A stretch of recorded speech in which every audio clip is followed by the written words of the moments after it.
Hoy, que la tengamos siempre presente, que tú, Jesús, has resucitado de los muertos y nos has dado vida y vida en abundancia, en el nombre de Jesús.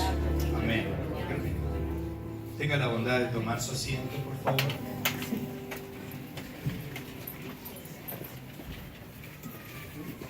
Este es un día muy especial, pues se celebra este acto alrededor de todo el mundo.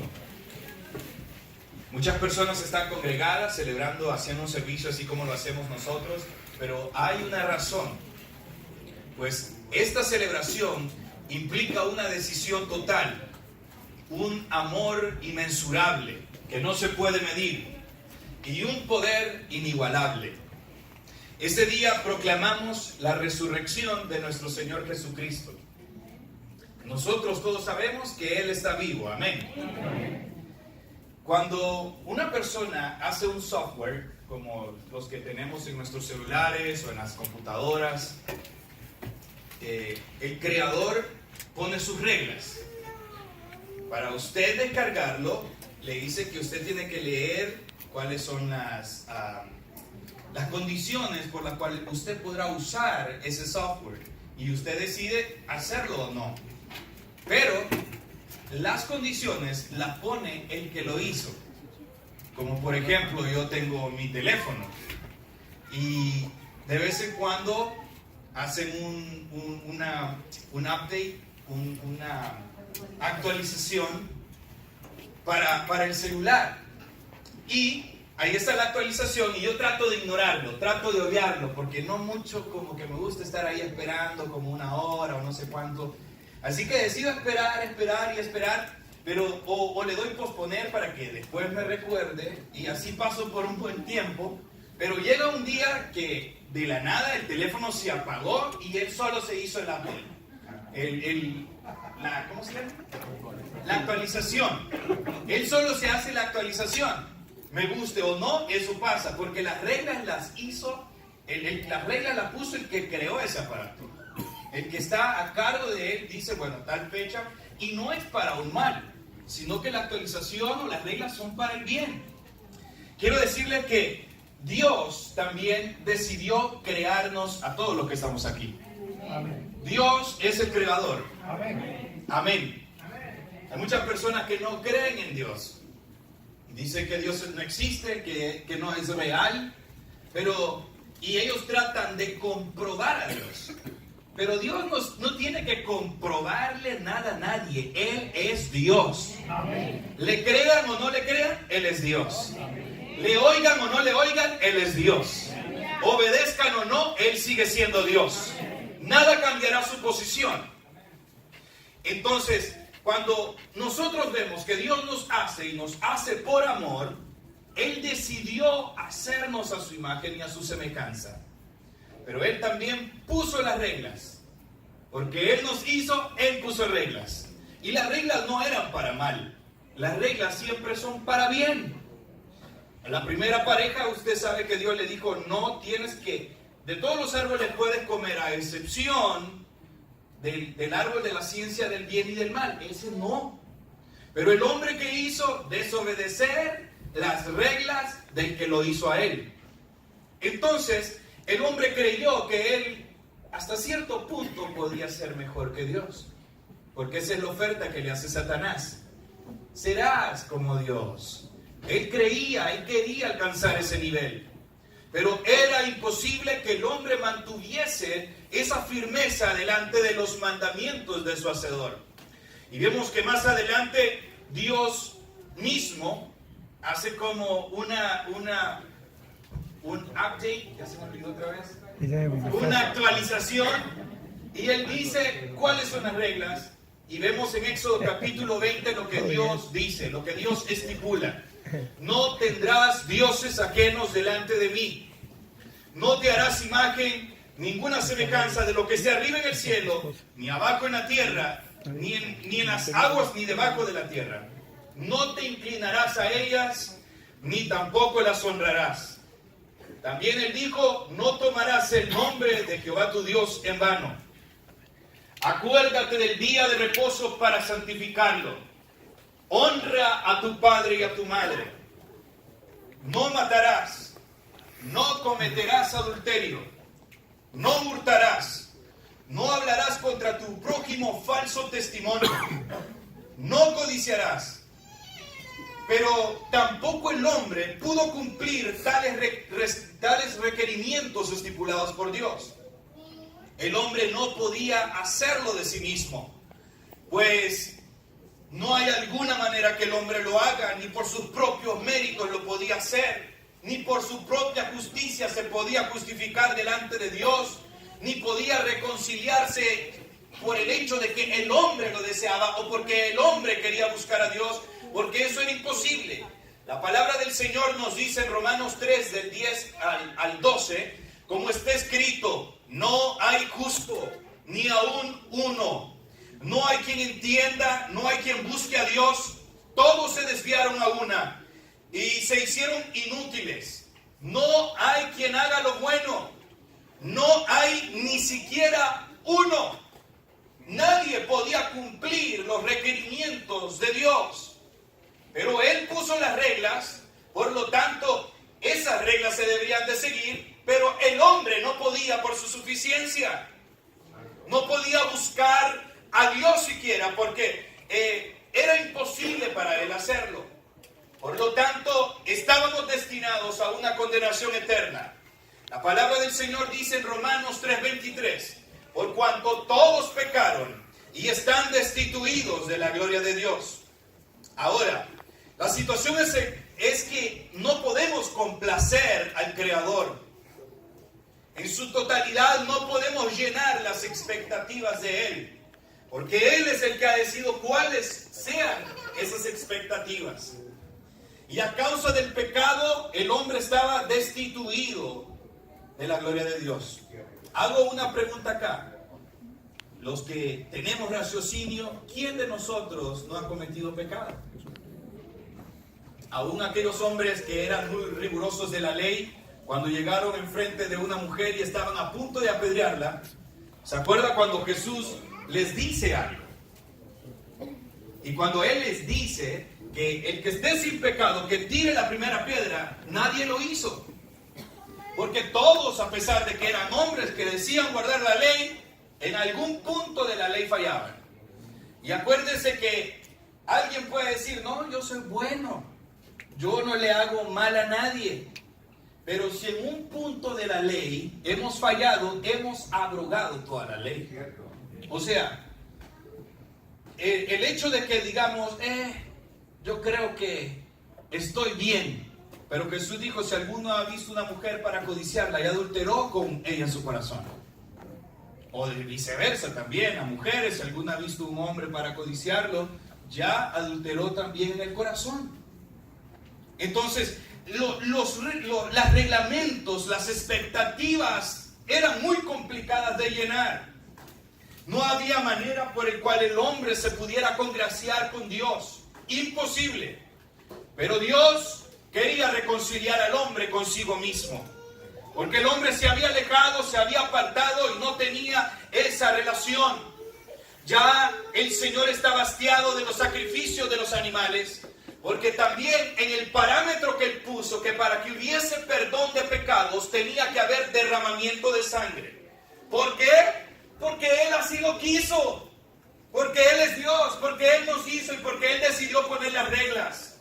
Así que tenía que haber derramamiento de sangre. Y es por eso que vemos que en el ejercicio sacerdotal habían hombres que estaban dispuestos a sacrificar bueyes, a sacrificar animales. Pero ya esa sangre ya no podía conciliar más la relación entre Dios y el hombre. Tenía que haber algo más, tenía que haber algo diferente. Y es por eso que como el hombre rompió la relación, no podía haber otra manera más que el hombre mismo llegar a su hacedor. Pero como les repito, en sus medios era imposible. Pero Dios hace algo maravilloso. Él mostró su amor para con nosotros en que siendo aún pecadores, Cristo murió por nosotros. ¡Aleluya! El amor del Creador es fuera de nuestro entendimiento. El amor de nuestro Hacedor es fuera de lo que nosotros llamamos normal. porque el amor del Señor es inmensurable. El amor de nuestro Creador no tiene límites, no se puede medir. Y la palabra dice, porque de tal manera amó Dios al mundo, que dio a su Hijo unigénito, para que todo aquel que en Él cree no se pierda, mas tenga la vida eterna. Puede ver y puede examinar por un momento el amor de Dios para nosotros, que Él decidió dar a su Hijo. Solo piénselo por un momento. Piénselo. Digamos que tú eres parte de un jurado y el juez está por dar una sentencia, o digamos que tú eres el juez. El jurado está por ahí y ahí está una persona que se le está acusando, y esta persona que se le está acusando es violador, ha matado a la víctima que él violó, tomó su vehículo, salió del lugar de la escena donde se dio el acto, y en lo que iba a todo dar con ese vehículo se cruzó una luz que estaba en rojo, un semáforo que estaba en rojo, y en ese cruce en rojo vino y causó accidente y otra persona murió, y hay pruebas suficientes para condenarle.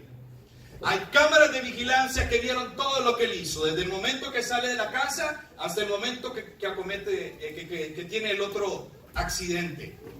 Pero cuando todos le dan la razón de que esa persona es culpable, tú como juez estás por decir qué es lo que se va a hacer, por dar la sentencia. En ese momento que antes de golpear dice, bueno, mi veredicto es el siguiente. Yo tengo un hijo que amo mucho. Piensa en tu hijo. Yo tengo a mi hijo que amo mucho, o mi hija que amo mucho, y amo demasiado a este hombre y no quiero que muera. Porque la sentencia es la pena de muerte para él. Así que he decidido dar a mi hijo en lugar de que él muera. Que muera mi hijo. Les hago una pregunta. ¿Quién de ustedes lo haría? ¿Quién de nosotros lo haría? Porque sabemos que es una persona que merece ¿qué? La muerte y el castigo. Pues en la misma condición nos encontrábamos nosotros. Estaban las suficientes pruebas para condenarnos. Vemos el decálogo y nosotros hemos fallado. Entonces era imposible que hubiera algo que nos pudiese justificar a nosotros mismos. Pero este es el amor de Dios. Antes de dar la sentencia final, porque Él pudo haber dicho que desaparezcan todos los humanos y yo voy a hacer una nueva generación. Él pudo haber hecho eso. Él pudo haber dicho, bueno, que todos en este momento sean consumidos. Él pudo haber hecho eso. Pudo haber dicho que se vayan a otro planeta y que exploten allá como una de las estrellas. Él pudo haber hecho eso. Pero ¿sabe qué? Su amor fue tan grande que viéndonos aún culpables y viendo que todo nos señalaba y el acusador diciendo, este ha pecado, este ha sido homicida, este ha visto la mujer de su prójimo con lujuria, este ha hurtado, vio un billetito que estaba por ahí y no importa la edad a la que robaste, se llama robo y ese robo es pecado. Y podemos empezar a ver que todo nos señalaba, todo nos acusaba, todo decía que necesitábamos un dictamen de muerte. Y recuerde que el Señor dice su palabra, que la paga del pecado es muerte, pero la dádiva de Dios es vida eterna en Cristo Jesús. Mientras estaba por dar la sentencia de muerte, hubo algo que ya estaba destinado desde el plan del mundo. Él dijo, voy a poner mi hijo para que Él muera en lugar de todos. Él no merecía morir. Él es un ser perfecto. Pero podemos ver cuán grande es su amor. Por lo tanto, lo que Dios hizo por nosotros es amor, que entregó a su Hijo en propiciación de nuestros pecados. Hace aproximadamente un poco más de 2000 años, y el Dios omnipotente, todopoderoso, por amor se hizo hombre. Porque como el hombre pecó con Dios, ahora en la condición de hombre restauraría todas las cosas. Porque como en el primer hombre llamado Adán todos mueren, en el postrer Adán llamado Cristo Jesús todos seríamos vivificados. Entonces Él toma la condición de un humano sin necesidad alguna. No le recibió una cuna de oro. Siendo el rey, no le recibió una cuna de oro, sino fue puesto sobre un pesebre. No nació en una ciudad muy conocida, sino que en una pequeña ciudad llamada Belén. Estaba profetizado: porque tú, Belén, Efrata pequeña, para estar dentro de las familias de Judá, porque de ti me nacerá el que será rey de Israel, hablando acerca del nacimiento de Cristo. Ahora, este Dios hecho hombre, empieza a vivir como uno de nosotros, a tener situaciones como las nuestras, a ser tentado también, porque el enemigo llegó y empezó a tentarle, y nosotros solo leemos esa parte que está al principio, después de ser bautizado. Vemos cómo es tentado, pero le aseguro que el enemigo muchas veces le tentó de muchas maneras. Pero la palabra del Señor dice que fue tentado en todo, pero sin pecado. El Cordero de Dios que quita el pecado del mundo venía a hacer una obra redentora por amor. Él se venía a entregar por amor. Y es ahí donde vemos que en su ministerio hubieron milagros diversos. Hacía sanidades, a los cojos les arreglaba sus pies, a los paralíticos los hacía andar, a los que estaban sordos los hacía oír, a los ciegos los hacía ver. Era algo maravilloso ver a Jesús. Cuando había un muerto, Él detenía a los féretros, los tocaba y les decía que se levantasen. Y ellos se levantaban aunque estuvieran muertos. El poder que tenía Jesús y el poder que sigue teniendo es maravilloso y sobrenatural. Gloria a Dios. Gloria a Dios. Aleluya.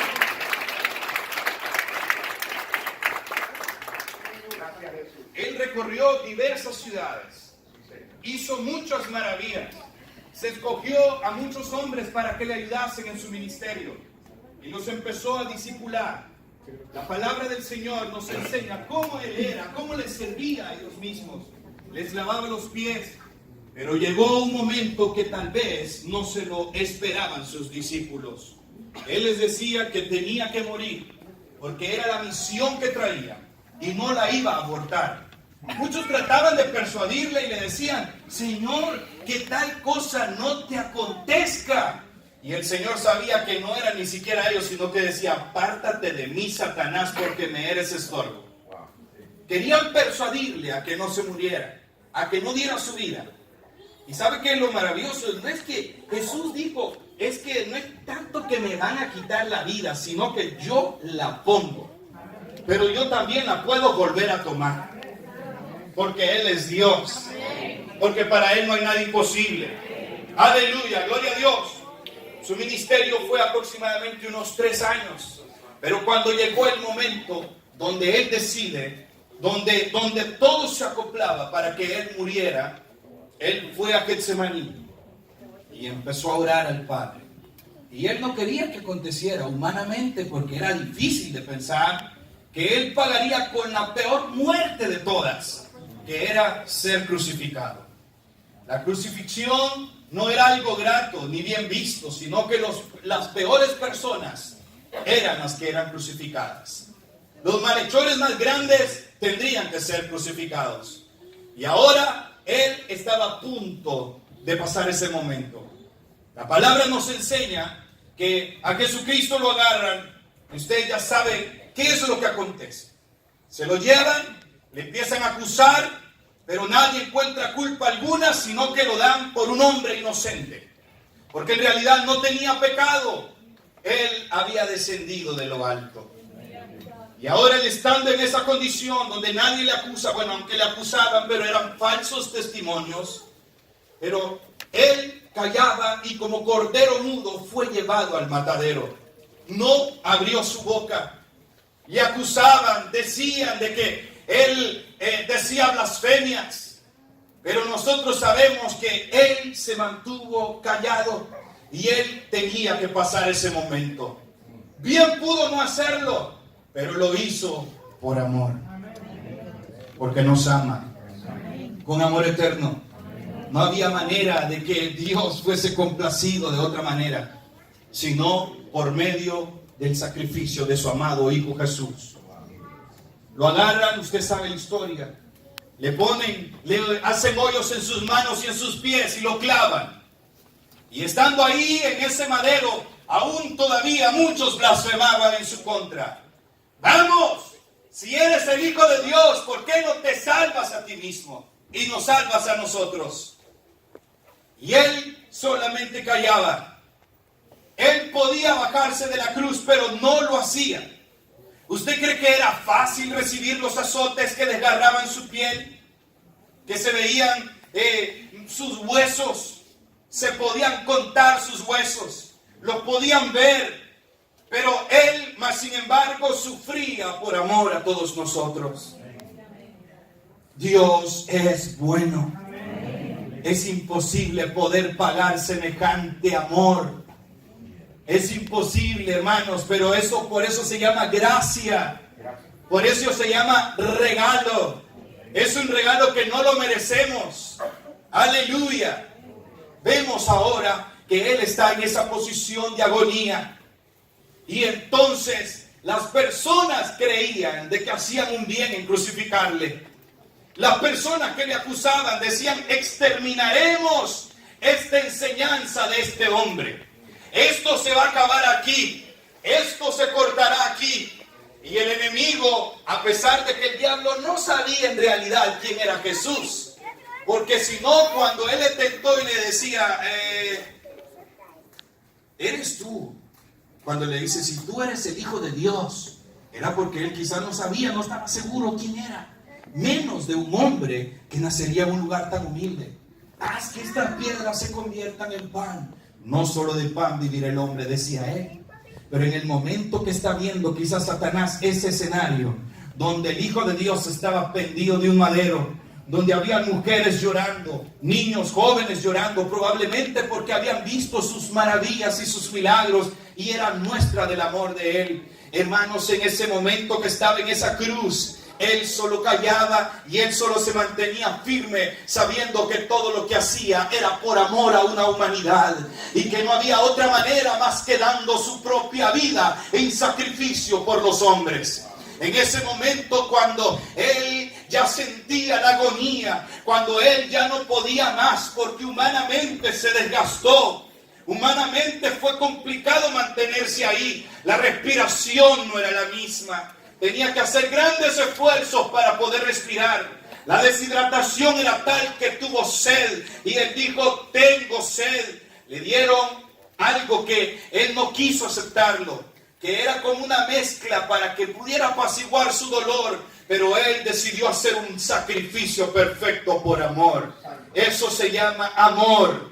Amor no es una palabra que sale de la boca de alguien al decirte que te amo. Amor es dar la vida por otros. Eso es verdadero amor. En eso se mostró el amor perfecto del Señor. Y cuando esté en ese momento y Él da las palabras diciendo, consumado es, hecho está.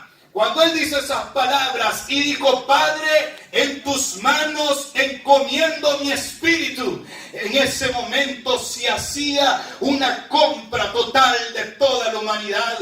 Un pago por todos los pecadores. Hubo una redención total. Hubo algo extraordinario donde traía un beneficio no solo para los que vivían en ese entonces, sino que hasta el año 2019, en este preciso momento, el poder del sacrificio de Jesús es tal que nos ha dado la vida eterna. ¡Aleluya!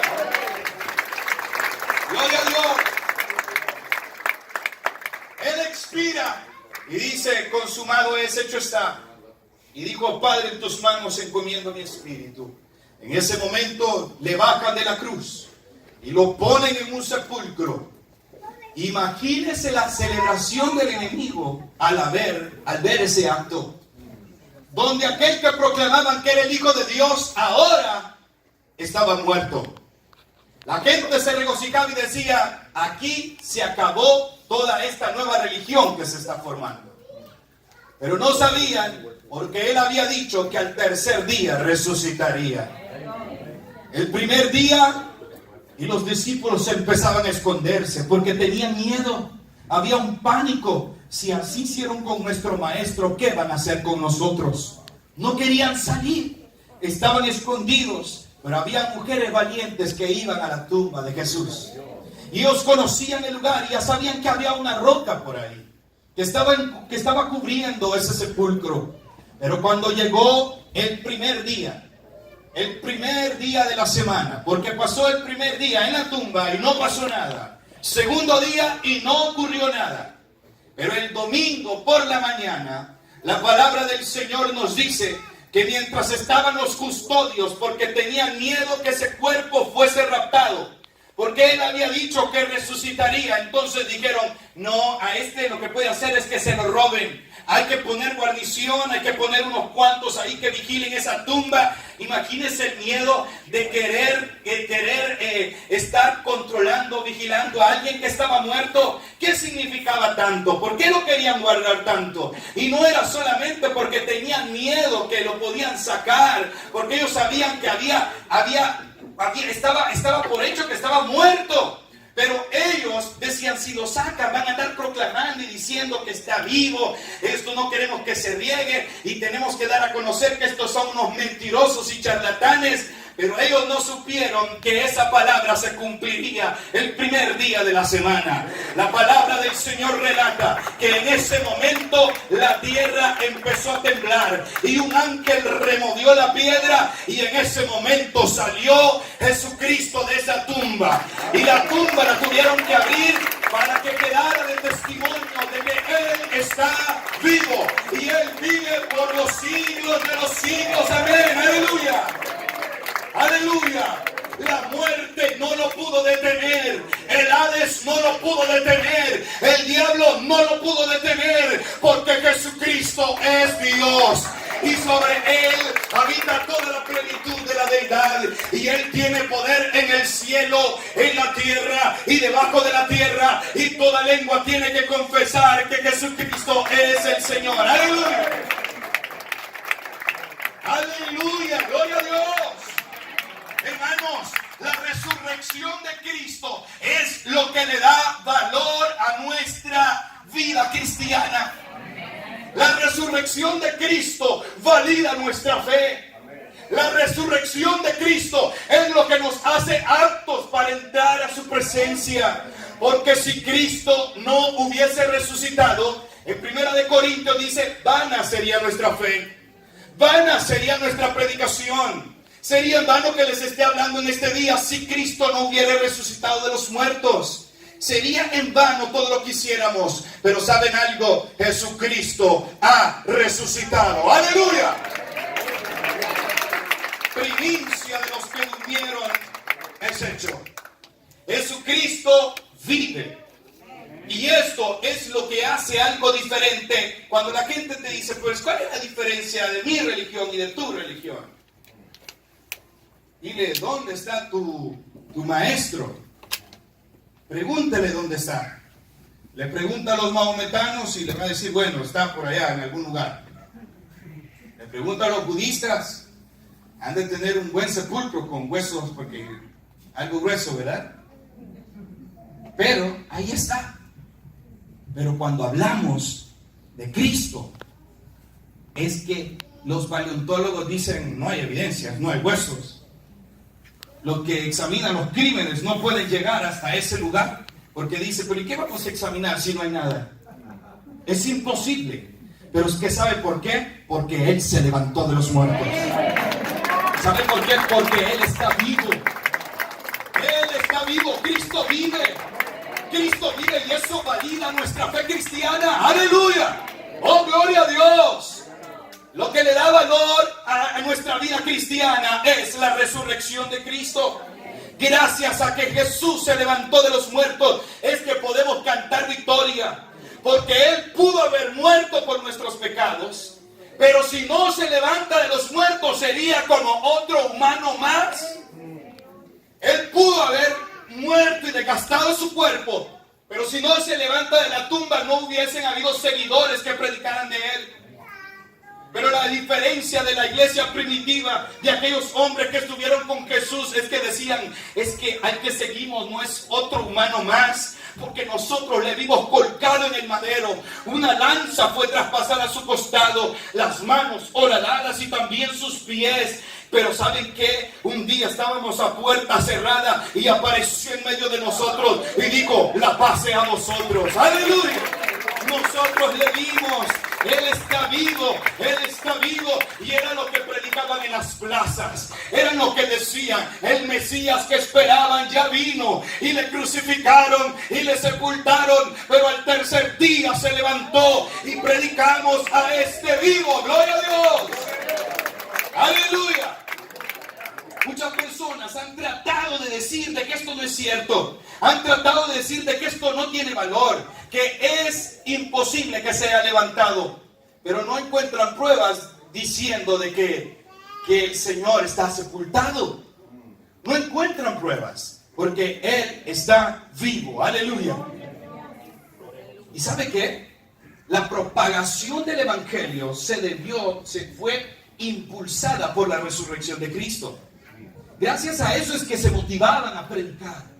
Y porque la palabra del Señor le dice aquí el apóstol Pablo a estos corintios, además os declaro, hermanos, el evangelio que os he predicado, el cual también recibisteis y en el cual también perseveráis, por el cual asimismo si retenéis la palabra que os he predicado, sois salvos. Y si no, creísteis en vano, porque primeramente os he enseñado lo que asimismo recibí, que Cristo murió por nuestros pecados, conforme a las Escrituras, y que fue sepultado y que resucitó al tercer día, conforme a las Escrituras, y que le apareció a Cefas, después a los 12, después apareció a más de 500 hermanos a la vez, de los cuales muchos viven y aún otros ya duermen. Después apareció a Jacobo, después a todos los apóstoles, y al último de todos, como a un abortivo, se me apareció a mí. Lo que el apóstol está diciendo, el evangelio que predicamos es verdadero.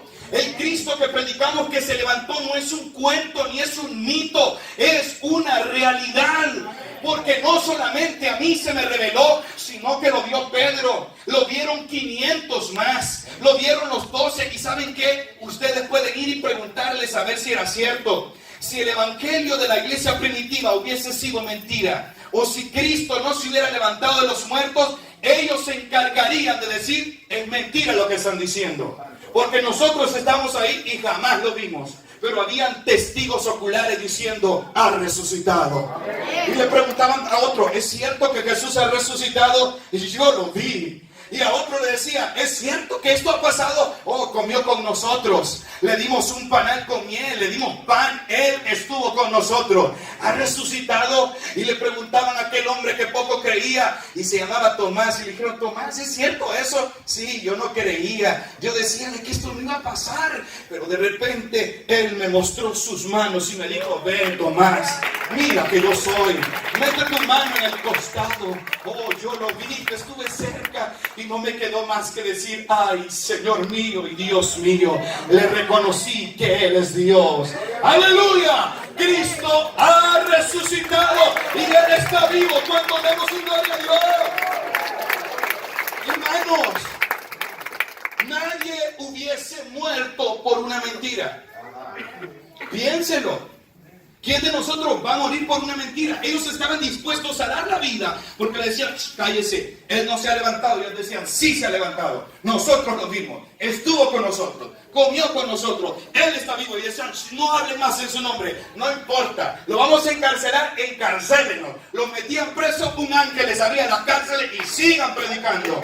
Y ellos les azotaban y después de salir azotados, la Biblia dice que salían con gozo y seguían proclamando que Cristo se había levantado a los muertos. Nada los detenía. Aleluya. Pero hermanos, por una mentira nadie muere. Mire, le voy a decir algo. ¿Cuántos de los que están aquí creen en Santa Clara? Cuando estaba pequeño no creía. Y les digo que era como yo decía, Él existe, pero no viene aquí a El Salvador porque Él está encargado de Estados Unidos, de allá de Canadá. Me imaginaba que la andaba visitando a ustedes, no sé. Eso era lo que yo creía. Y de repente yo decía, tal vez es que no viene a mi casa porque mi casa no tiene una chimenea. Entonces Él no puede bajar, y empezaba a hacer mis conjeturas. Pero de repente por la calle veía, íbamos a comprar con mamá y papá a algún lugar, y veía a un señor vestido como Santa Claus. Y cuando yo llegaba y me le quedaba viendo y lo observaba de una manera y decía, este no es, porque la barriga no se le ve tan redonda, yo creo que le han puesto algo adentro. Le veía las cejas y eran cejas negras. La nariz no era respingada, sino que era un poquito ancha. Yo decía, no, este no es Santa Claus. Creía que existía, pero que no era ese. Ahora, estoy grande, pero si se levanta una ley y digan, todos los que creen en Santa Claus,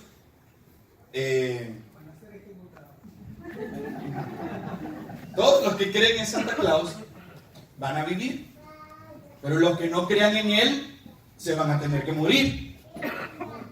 Y usted en conciencia le pregunto, ¿usted creería eso? O sea, daría la vida y diría a usted, no, ¿sabe qué? Él es real. Usted diría, no, Él es real, yo doy la vida, sí, porque Él es verdadero. Ahí llegó a mi casa, no sé si que estaba un poquito pasado de copa o qué, pero no es verdad. Nadie moriría por algo así. Pero por una verdad, uno puede morir. Piénselo. Si se levantase un edicto, digamos, uno de esos edictos locos que ya gracias a Dios no existen, pero digamos que se levantase un edicto y dijeran, bueno, a todos los padres, ellos ahora van a tener que negar a sus hijos. Le van a ver a los ojos y le van a decir, no eres mi hijo. ¿Y sabes qué? Te recogí por un lugar. Nunca te quiero ver más en la vida. Eres un desgraciado y no sé qué haces en mi vida. Si fuese un edicto y tiene que decirle, y no te amo, nunca te he amado, viéndole a los ojos. Si usted lo hace, puede salvar su vida. Pero si usted no lo hace, la sentencia decreta, hay que imaginar, hermanos, a mí me gusta un poco, ya se fijó. La sentencia decreta que usted tiene chance de correr por un minuto a donde quiera. Los guardias se quedan en ese lugar, pero al pasar minuto lo van a seguir por 5 minutos. Y si a usted lo encuentran, lo pueden matar. Pero si usted logra escaparse, porque usted sabe que ama a ese niño. Le pregunto, ¿lo negaría? ¿Le diría semejantes cosas a su hijo? ¿O diría, me la juego y corro? Algunos dicen, bueno, ya demasiado dinero me saca, así que... Pero le pregunto, ¿qué estaríamos dispuestos a hacer por nuestros hijos? ¿Acaso no volviéramos y decían, no, yo prefiero, porque si yo le digo eso, aparte, no lo voy a poder volver nunca más, no sé qué se va a hacer, y si yo le digo semejante cosa, uno pudiera morir por una verdad, pero nunca por una mentira. La gente de la iglesia primitiva estaban dispuestos a defender la fe y a decir, Él ha resucitado, te vamos a quitar la vida, no importa, nosotros lo vimos y Él vive por los siglos de los siglos.